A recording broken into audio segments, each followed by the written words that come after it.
A União das Casas Espíritas da Zona Norte apresenta O Espiritismo está no ar, um programa que anuncia, esclarece e consola.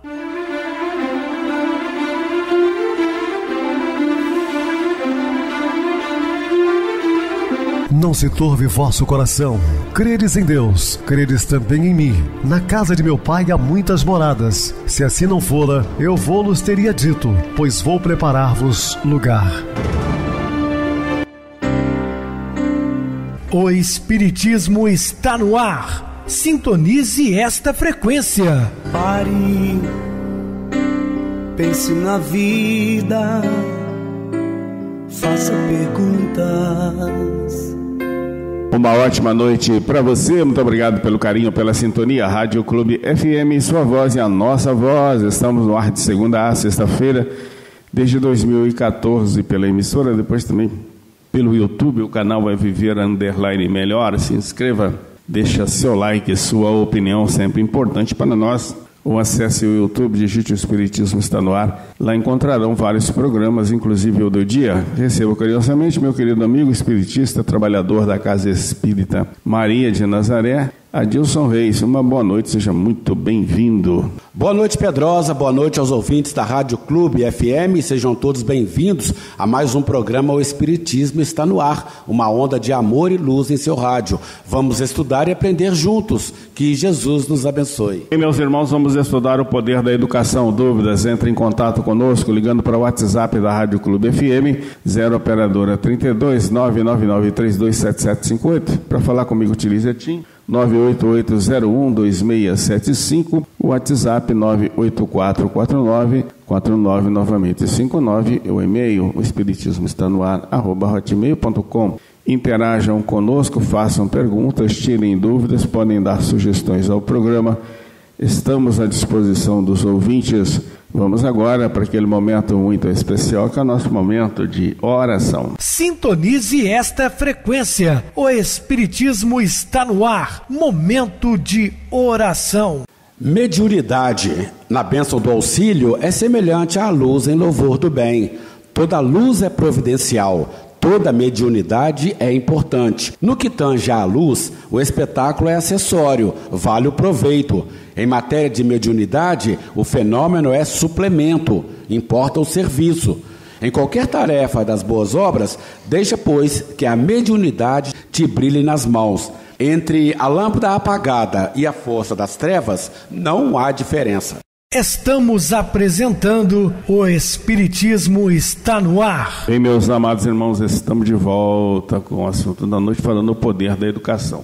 Uma questão importantíssima ao tratarmos da educação é nos indagarmos até que ponto ela tem poder, né? O que aparentemente está em contradição com o poder da educação é a liberdade individual. Por isso, que quanto mais se restringir a liberdade, maior é o poder de moldarmos o outro, dentro da concepção errônea de que educar seja fazer personalidade do educando de fora para dentro. Quem de fato não crer na anterioridade do espírito, ou seja, nas vidas anteriores ou nas experiências, que já é uma personalidade antiga e, portanto, não pode ser moldada inteiramente, mas apenas influenciada. Atribui à educação um poder quase ilimitado, mas trata-se de um poder diretamente proporcional ao autoritarismo empregado. Claro, pois, se não respeitamos no educando uma personalidade independente da nossa, por mais que enfeitemos nossos discursos de liberalismo, o resultado da educação será sempre a tentativa de modelar o outro segundo nossos padrões pessoais ou segundo regras sociais. O materialismo, assim, poderá até defender alguns casos a liberdade individual, o direito inalienável de cada um decidir sobre o seu próprio destino. Mas então ele não está sendo coerente consigo próprio, pois quando o homem é considerado apenas um animal determinado pela genética, ou quando muito um produto da cultura e da sociedade, resta-lhe pouca coragem para a liberdade de se fazer a si mesmo. Então falamos aqui de educação, né? Como devemos educar os nossos filhos, para que a sociedade se eduque, começando exatamente com as crianças. Já vimos que existe um princípio de liberdade espiritual que Deus estabeleceu como lei natural, pois Ele nos dá o mérito de evoluirmos por nossas próprias forças, quando e como quisermos, tendo apenas de nos submeter às consequências dos nossos atos, ou seja, de nossas escolhas. Temos o livre-arbítrio, mas vamos responder quando nos equivocarmos, né? Essa liberdade é condicionada por vários fatores. É verdade que a criança nasce numa condição de liberdade ainda mais limitada que o adulto. Sim, ela não tem ainda um discernimento do certo e errado na sua fase infantil, né? Imagina só, se você deixa sem a tampa da tomada e a criancinha enfia o dedo ali, ela vai tomar um choque, podendo levar até a morte. Ela não tem essa malícia. Portanto, o livre-arbítrio de qualquer criança é bem mais limitado do que a nós adultos, né? Você não pode deixá-la fazer o que ela quer, mas ainda sempre ela conserva a liberdade inalieável do seu espírito. E é isso que os adultos não lhe reconhecem. Os adultos têm um poder parcial sobre a criança que lhes foi dado para usar em benefício dela própria, mas quase todos abusam desse poder para usá-lo em benefício de seus interesses e caprichos, de seu comodismo, de suas tendências tirânicas. O poder da educação muitas vezes se transforma em tirania violenta ou disfarçada. Já falamos em outros programas. Cuidado, né, como você trata os seus filhos. Os filhos normalmente são os reflexos dos pais, os espelhos vivos ali. Então você tem que tomar muito cuidado para não fazer desse filho um delinquente, para que ele também continue fazendo isso. Entretanto, dissemos que educar é amar e vice-versa. Por isso, o poder da educação não é proporcional ao autoritarismo, à chama, imposição de limites, à disciplina externa, à coação violenta. Esses não são os métodos do amor, pois o amor reconhece a dignidade do outro, respeita a liberdade individual. O poder da educação, assim, é proporcional à grandeza do amor do educador, pelo educando sua capacidade de renúncia e doação ao seu interesse legítimo, pela felicidade do outro, ao seu desinteresse, por recompensas de qualquer espécie, mesmo afetivas, e à força do exemplo vivido. A educação é tanto mais poderosa quanto mais reconhece a liberdade do educando de aceitar ou não a sua influência. Ao reconhecer essa liberdade no outro, o educador toca muito mais sua alma do que com imposições violentas e descabidas. Bem, muitas vezes a maneira que os nossos pais abordam-nos com severidade dói mais que um tapa, né? Porque está falando verdades, o espírito ali está sentindo, vai procurar mudar. Então, principalmente aquelas pessoas sérias, respeitáveis, as pessoas já chegam até um tanto inseguras, porque ele não vai te usar de violência, mas vai te falar verdades que você vai ter que mudar. Esse reconhecimento não é indiferença, pois o poder da educação é também proporcional ao esforço empregado para ajudar o educando a encontrar seus caminhos. O resultado do autoritarismo é imediato e previsível. Pessoas enquadradas num padrão de revoltas, ou então muitas vezes hipócritas, pois a imposição lhes criou um comportamento exterior em antagonismo aos seus impulsos reais. O resultado da educação de amor não se sabe qual será, depende do grau de evolução do espírito que recebe, que pode assimilá-lo mais ou menos. Lógico que todo educando, isso varia, né, de educando para educando. Por mais que o educador seja compenetrado, educado, não quer dizer que todos os educandos, todos os filhos vão ter essa mesma percepção, né? Alguns filhos, por exemplo, destoam dos demais irmãos, né?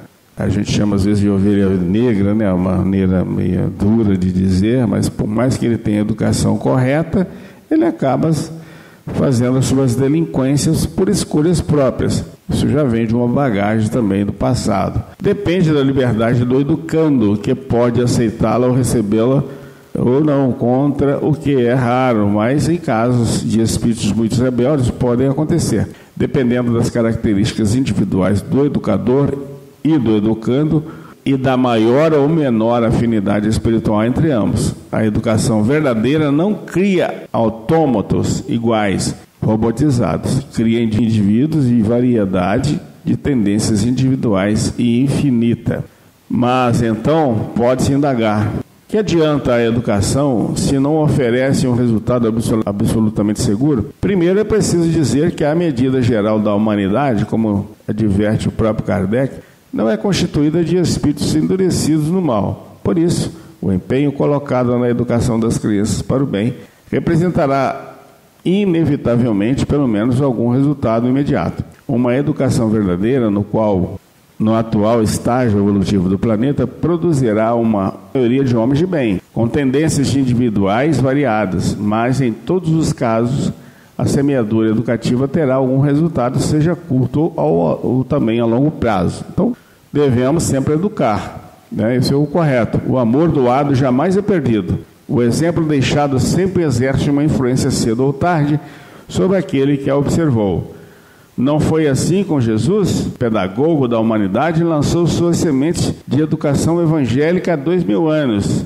Alguns começaram a desenvolvê-la naquela época mesmo, mas a maioria de nós só agora começa a compreendê-la, e muitos ainda nem sequer a aceitaram no solo da alma. E o esforço de Jesus não foi em vão, mas ele espera pacientemente há séculos que resolvamos atender o seu apelo. Meus amigos, pensemos assim. Um fator vital em nossa própria busca por evolução espiritual é o equilíbrio entre os diversos aspectos do nosso desenvolvimento. Sabemos que a intelectualidade sem amor nos conduz a abismos seculares e que o sentimento desvairado pode nos aprisionar na ignorância e no fanatismo. Sabemos também que, ao longo da nossa jornada evolutiva, devemos desenvolver todas as nossas potencialidades e alcançarmos a condição de anjos em todas as virtudes e de sábios em todas as ciências. Educar, assim, tanto para os fins da existência presente, quanto para as nossas metas eternas, deve ser uma ação que desperte de maneira equilibrada e integrada todas as forças da alma. A educação deve se dirigir ao sentimento e à inteligência, deve formar pessoas saudáveis da alma e do corpo. Pestalozzi, que se preocupava bastante com o aspecto global e equilibrado que deve ter a educação, resumiu a questão na sua famosa tríade: educar o coração, a cabeça e as mãos. Por educar o coração, entendia fazer brotar o amor a Deus e ao próximo. Com educar a cabeça, referia-se à formação da inteligência, não no sentido de entupir a memória de informações, mas de desenvolver o ímpeto de observar, analisar, deduzir e pensar. E, afinal, educar as mãos era para ele tanto estimular atividades manuais e o trabalho em geral, quanto cultivar a agilidade, a saúde e a harmonia do corpo. Além dessa concepção de Pestalozzi, outros autores resumiram essa integralidade da educação em tríades, forma muito comum para exprimir algo que é, ao mesmo tempo, múltiplo e uno.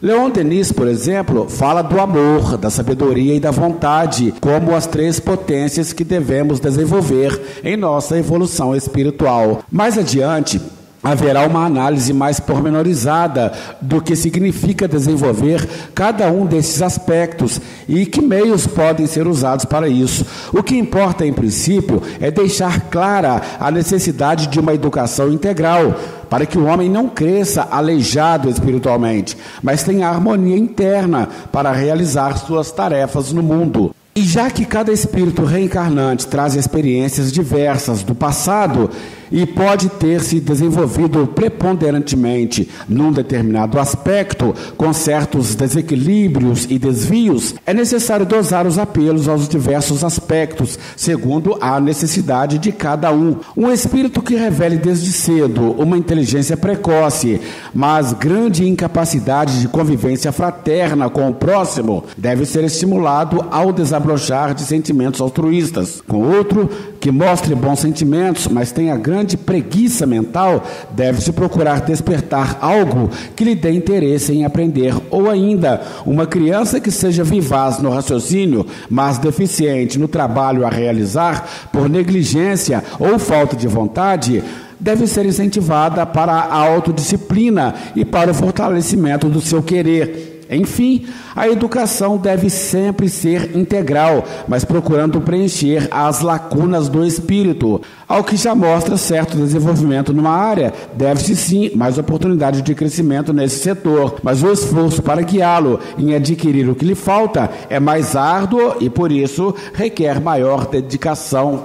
O princípio, o meio e o fim da educação é o ser humano. Por isso, o foco principal de qualquer estudo pedagógico deve recair sobre o educador, o educando e a relação entre eles. Se o educador estiver compenetrado de sua missão, se o relacionamento estabelecido com o educando é baseado no amor, na confiança e nos elevados objetivos da evolução humana, então todo o resto se torna secundário. E ao invés, os melhores planos didáticos das escolas, os mais avançados métodos e materiais pedagógicos resultam em fracasso, se não houver seres humanos habilitados para educar. A capacidade para educar, entretanto, está muito além dos conhecimentos técnicos adquiridos no curso de pedagogia. Ser educador é muito mais do que ser professor.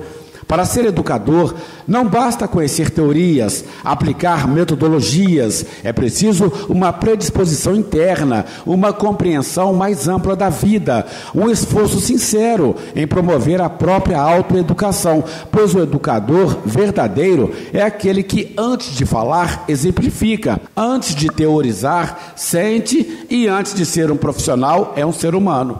Como já ficou dito, qualquer pessoa, em qualquer relacionamento humano, pode se tornar um educador.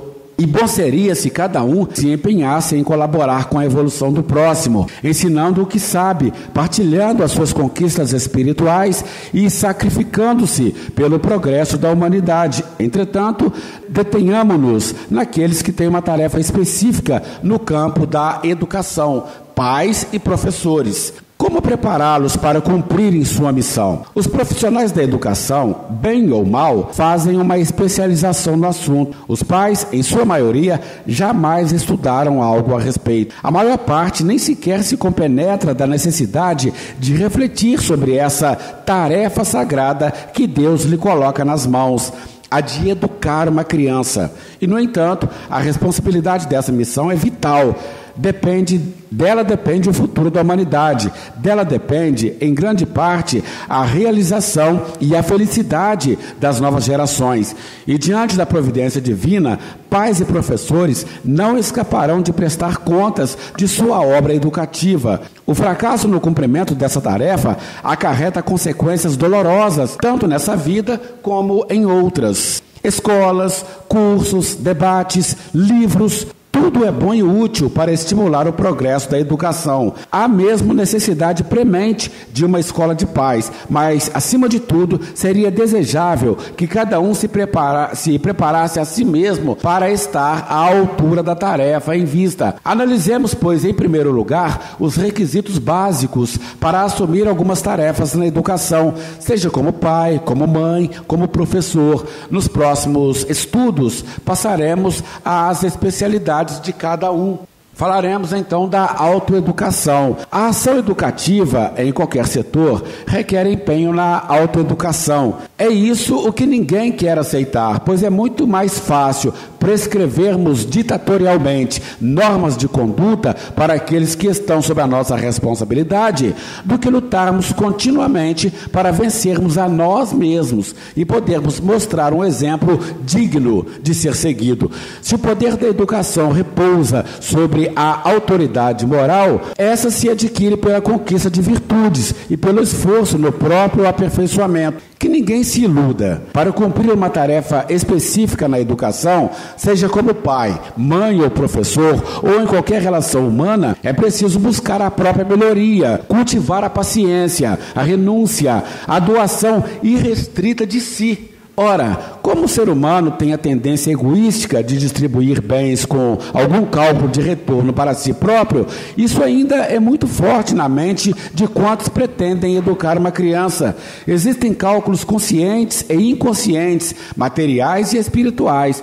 Há aqueles, por exemplo, de classes sociais mais baixas, que têm filhos e os educam para que esses os sustentem na velhice. Outros pretendem que os filhos lhe preencham os projetos de orgulho, vaidade e domínio social. Há os que desejam promover uma escravidão afetiva. Há muitas pessoas que trabalham na área da educação e se revelam personalidades tirânicas. Seu objetivo, assumido ou não, é o exercício puro e simples do poder. Seria tedioso descrever aqui todos os móveis inferiores que misturam nesta sagrada função.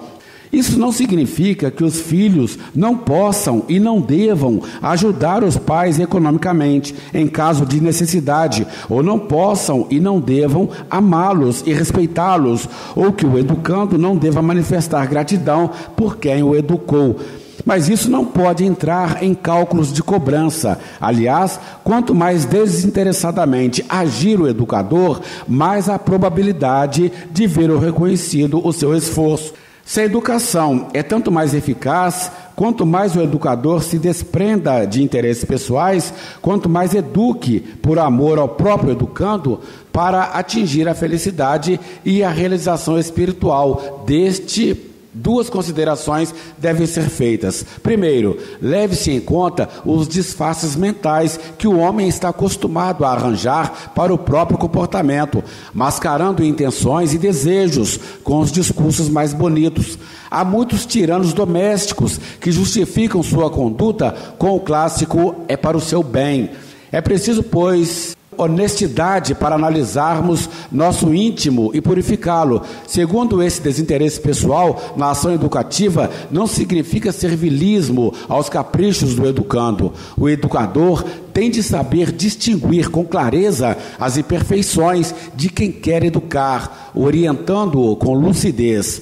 Aliás, faz parte do processo de autoeducação o autoconhecimento, que Sócrates já colocava como ponto fundamental na obra de melhoria individual. A observação profunda de si, a tentativa sincera de superar vícios e limitações é o que dá a segurança e a capacidade de observar as tendências do educando e ajudá-lo a se fortalecer para o bem, vencendo o mal em si mesmo. Apesar da absoluta necessidade de autoridade moral para o ato de educar, ninguém deve se sentir indigno de conquistar esta estatura de moralidade, pois ela não implica em santidade repentina ou passado impoluto.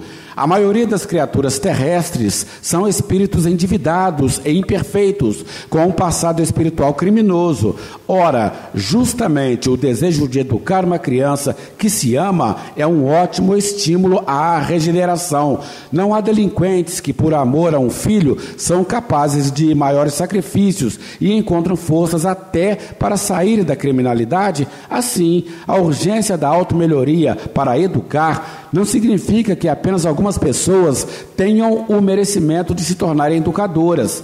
Ao contrário, a ação verdadeiramente educativa transforma tanto o educando quanto o educador num processo de regeneração para os dois.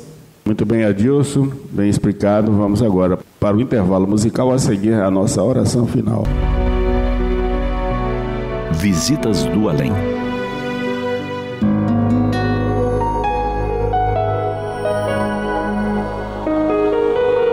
É comum sonharmos com quem já não se encontra na vida física. Alguns de nós simplesmente dizemos que tudo não passou de um sonho um tanto doido, porque, afinal, quem partiu não volta. Sonho é bom termos em conta. É a lembrança que guardamos ao despertar do que nos aconteceu enquanto nosso corpo físico dormia. O escritor e membro da Academia Brasileira de Letras, Coelho Neto, dizia que o sono é um mergulho na eternidade. E o padre Antônio Vieira, filósofo do século XVII, afirmava: o sono é a imagem da morte. Os sonhos são a imagem da vida. Os sonhos retratam a vida e a alma de cada um com as cores de sua ação, dos seus propósitos e dos seus desejos. Não será, portanto, justo que a saudade nos remeta ao encontro dos amores que se foram, quando nos libertamos parcialmente do corpo enquanto dormimos? Parece que nos esquecemos dos tantos relatos históricos de seres que se foram e retornaram para falar com seus amores. Estariam todos com problemas mentais, fantasiando o que não existe? Lembramos que o filho de Dante Alighieri sonhou com o pai, que lhe disse onde exatamente guardara os 13 cantos do céu, parte final da sua grande obra, A Divina Comédia. Dificilmente encontraremos alguém que não tenha sonhado com seu pai, sua mãe, um amigo que já partiu. Enquanto alguns nos apavoramos, imaginando que esses seres vieram para anunciar nossa própria morte, os que temos a certeza da imortalidade, agradecemos esses reencontros. Sim, verdadeiros reencontros. Quando dormimos, como espíritos, nos libertamos parcialmente do corpo e vamos ao encontro de amores já vividos, desta ou de outras vidas. Quando tornamos a ver em nossos sonhos, nossos pais, amigos, companheiros queridos, é a comprovação de que a morte não destrói as afeições construídas. Alguns deles nos visitam em nossas noites para nos incentivar a prosseguirmos nas lutas. Vêm para nos dizer que tudo passa, que os problemas terão solução, que a crise se amenizará. Eles vêm nos falar da sua saudade. E se nos permitirmos sentir seus abraços, confiar em seu incentivo, despertaremos mais dispostos, menos saudosos na manhã seguinte.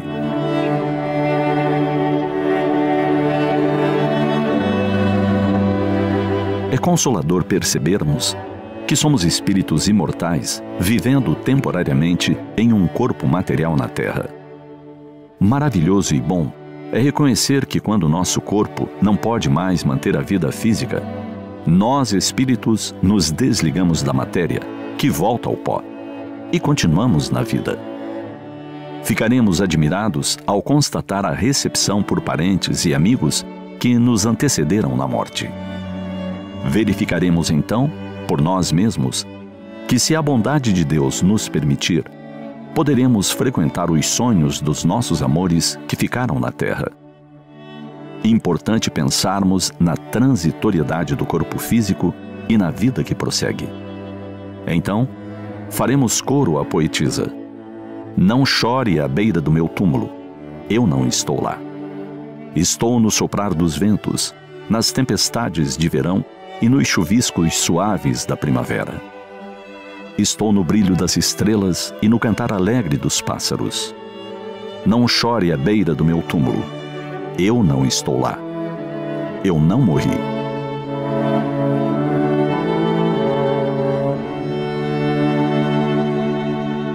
Sintonize esta frequência. O Espiritismo está no ar. Momento de oração. Queridos e amados irmãos em Cristo, Senhor, que eu possa a quem estar com frio dar o cobertor, mas se o frio for da alma, que eu tenha condições de dar afeto e calor. Que eu possa, Senhor, auxiliar a todos aqueles que vierem de encontro a mim e muitos dos quais eu mesmo possa procurá-los para mitigar a fome, uma palavra de conforto, uma prece consoladora.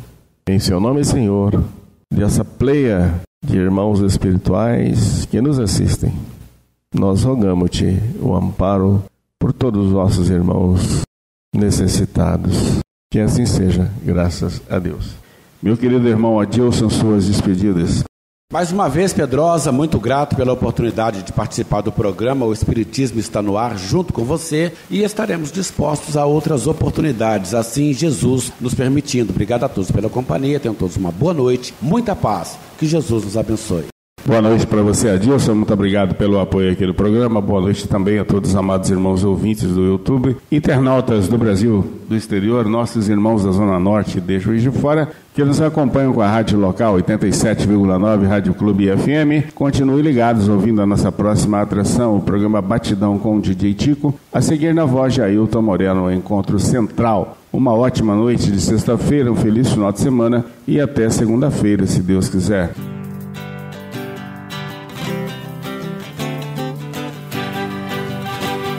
A União das Casas Espíritas da Zona Norte apresentou O Espiritismo Está no Ar, anunciando o Evangelho de Jesus, esclarecendo sua mensagem, consolando corações.